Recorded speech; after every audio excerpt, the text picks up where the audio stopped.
Troisième et dernière partie de Politicien, votre rendez-vous politique dont le numéro de ce jour est consacré donc à l'Angola. Un troisième invité m'a rejoint, mais il était dans la première partie. Emmanuel Mayassi, vous êtes le représentant de CASAC, l'âge Convergence pour le salut de l'Angola, un parti d'opposition. Merci de m'avoir rejoint. Et David Mayassi du MPLA, le parti au pouvoir, est resté avec moi, de même que Madame Florence Samakouva de l'UNITA. Alors, Emmanuel Mayassi, nous étions dans la deuxième partie en train de parler de la nécessité d'ouverture donc du MPLA, le parti au pouvoir. Quel est aujourd'hui effectivement, ou du moins quand on jette un regard sur les années passées et les quelques mois de l'actuel président à la tête de votre pays, est-ce que vous voyez des signes d'ouverture? Est-ce qu'il y a aujourd'hui effectivement des signes d'ouverture pour que les compétences de tous les Angolais soient mises au service de votre pays? Oui, en effet, comme je disais tout à l'heure, j'avais dit qu'on était un pays anormal. Si j'avais dit qu'on était anormal, parce que quelqu'un qui habite dans un pays où il y a plus de liberté, etc., quand il arrive en Angola, il sent que c'est une société bloquée. Nous, en Angola, de simples choses là-bas, c'est compliqué. C'est pourquoi le président, il est arrivé, il a fait des annonces qui ont galvanisé, qui ont enthousiasmé les gens, etc. Mais ces annonces-là n'ont pas encore eu un impact, n'est-ce pas, dans la vie quotidienne des Angolais. On a dit qu'on lui concède le bénéfice du doute. Ça fait peu de temps qu'il est là. Nous attendrons les 100 jours pour ensuite faire le bilan et voir si vraiment il y aura une ouverture ou pas. Parce que pour l'instant, ce sont des annonces. Mais il n'y a pas encore de politique concrète ni des résultats qui peuvent changer la vie des Angolais. Mais il y a des signes positifs. Il y a des signes positifs, c'est vrai, mais il y a aussi des signes négatifs. Je prends un exemple. Le président, il a martelé pendant sa campagne électorale qu'il combattrait la corruption et l'impunité. Or, actuellement, nous avons un cas de l'ancien vice-président, M. Manuel Vicente. Oui. Il a un procès au Portugal. Et l'Angola, c'est une affaire individuelle. Oui, c'est personnel. C'est personnel. Effectivement. L'Angola fait de cette affaire-là comme si c'était une affaire de l'État. Dit que les relations entre l'Angola et le Portugal ne vont redevenir bonnes que lorsque cette affaire sera terminée. Ça, c'est le ministre... Mais vous savez pourquoi? Ça, c'est le ministre des Affaires étrangères qui a dit ça. Lequel ministre? L'actuel. L'actuel, M. Manuel Argush, c'est ça son nom. Oui. Voilà. Il a dit ça. Oui, il faut peut-être clarifier pour ceux qui nous suivent, pour qu'il n'y ait pas confusion. Vous parlez de vice-président. C'est très important. Je parle de l'ancien vice-président. Oui.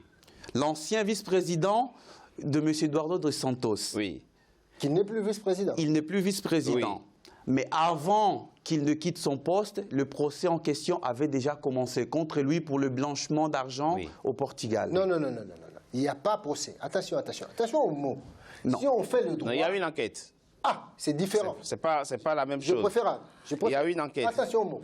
Mais ce qui est en jeu, c'est qu'au moment où l'enquête avait été ouverte, il jouissait encore de l'immunité diplomatique. Ça aussi, il faut le dire. Oui, mais l'affaire en question, d'après la presse, parce que nous, on n'a pas le dossier en main, etc. D'après la presse. L'affaire en question a commencé, ça date de l'époque où il était encore président de la compagnie pétrolière, Sonangol.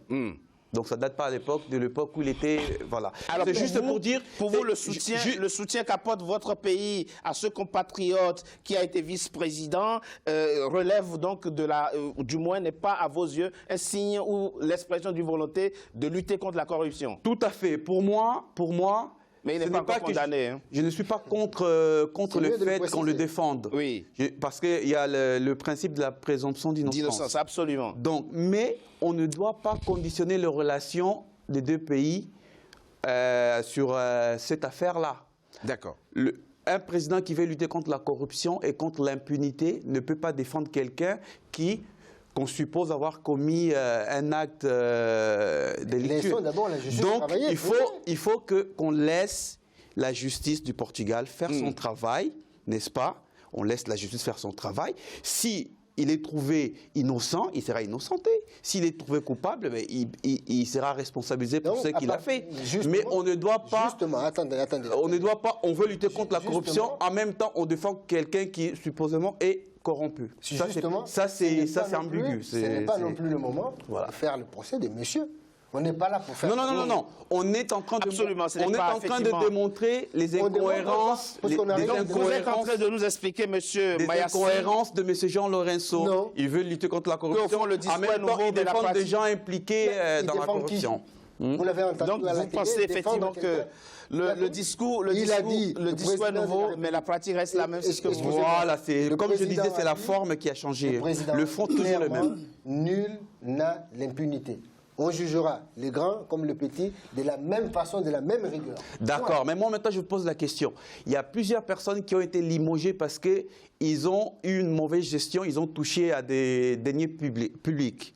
Ces gens-là, ils ont été limogés, mais ils n'ont pas été responsabilisés. Pourquoi? Pourquoi on ne les a pas poursuivis en justice? Parce qu'ils ont volé l'argent de l'État. Monsieur Mayassi. Pourquoi? Attendez.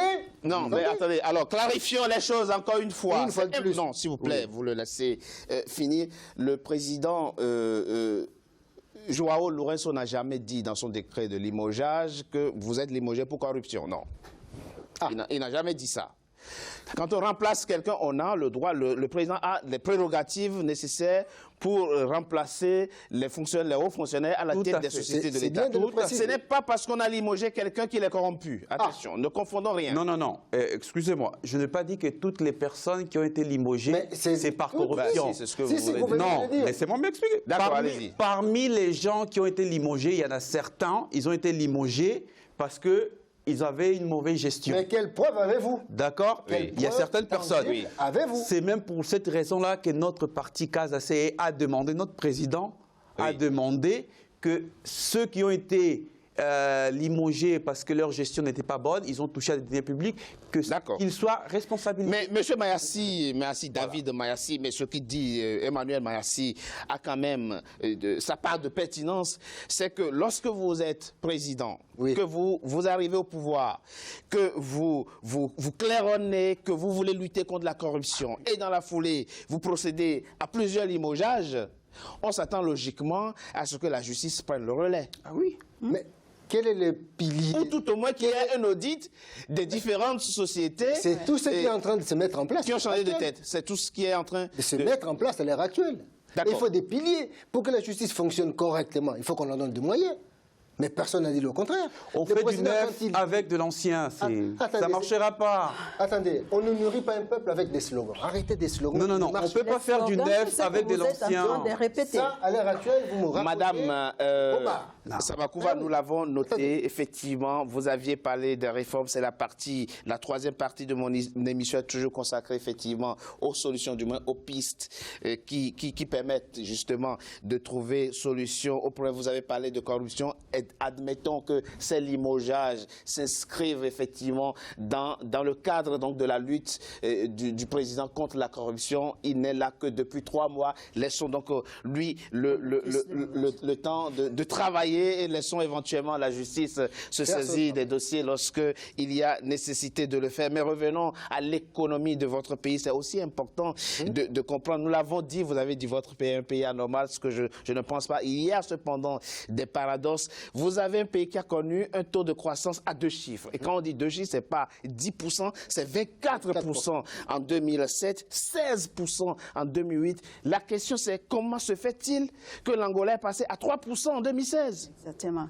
Et où est parti tout l'argent? C'est cela qu'on demande. Où est parti tout l'argent de cette croissance qu'on nous dise à 2 chiffres? Cet argent, Monsieur Mayassi, pétrole. Répondez s'il vous plaît à notre question. Qu'est-ce qui se passe en Angola? Dites-nous. Comment passe-t-on de 24% de taux de croissance à 3%? On a une chute brutale du pétrole, ne l'oublions pas non plus. C'est la seule raison que vous Attendez, madame, s'il vous plaît. L'économie angolaise a été basée 90% sur le pétrole. Oui, c'est ça que j'allais demander. Pourquoi? Donc, maintenant, à l'heure actuelle, on ouvre les yeux. On s'est dit, pour vous, c'est la chute du prix du pétrole qui explique à elle seule, effectivement, cette chute. Diversifier l'économie pour redonner du souffle et de l'oxygène à notre économie. La diversification de l'économie, on a commencé à en parler depuis 1979. Quand il était arrivé au pouvoir. Jusqu'aujourd'hui, on ne diversifie rien. On parle. Votre mot de la fin, l'appel que vous avez à lancer à votre président João Lourenço. J'aimerais que le président João Lourenço, comme je le disais tout à l'heure, dans son programme de changement ou de gouvernement, s'il veut vraiment que l'Angola change, il tienne en considération l'existence de puissance économique et intellectuelle et tous les moyens humains et matériels que notre pays a. La chose la plus importante, celle que j'aimerais que le président Lourenço tenait en considération, c'est la souffrance de notre peuple, la misère que le peuple traverse aujourd'hui dans ce pays. Ce n'est pas le pétrole qui a causé la chute des prix du pétrole qui a causé la misère dans notre pays. C'est parce qu'il n'y a pas eu la volonté politique de faire des choses de façon que les choses fonctionnent et que tout le monde puisse bénéficier des ressources que notre pays a. C'est inacceptable qu'aujourd'hui on trouve encore, même dans la capitale, je ne veux pas exclure les gens des provinces ou les autres Angolais, mais pour moi, la capitale, c'est ce qui est visible. Tout le monde voit que les choses sont là, mais c'est inacceptable que les gens passent sans nourriture, les gens passent sans eau potable, les gens n'ont pas d'électricité, les écoles sont misérables. C'est le moment de créer des programmes qui puissent vraiment être exécutés et projeter les développements que tout le monde cherche en Angola et le bien-être. Nous voulons notre dignité de retour. Fin, mesdames et messieurs, de Politicien, votre rendez-vous politique. Je vous remercie d'avoir été nombreux à suivre. Restez fidèles au programme d'Africa 24. À très bientôt pour un nouveau numéro de Politicien.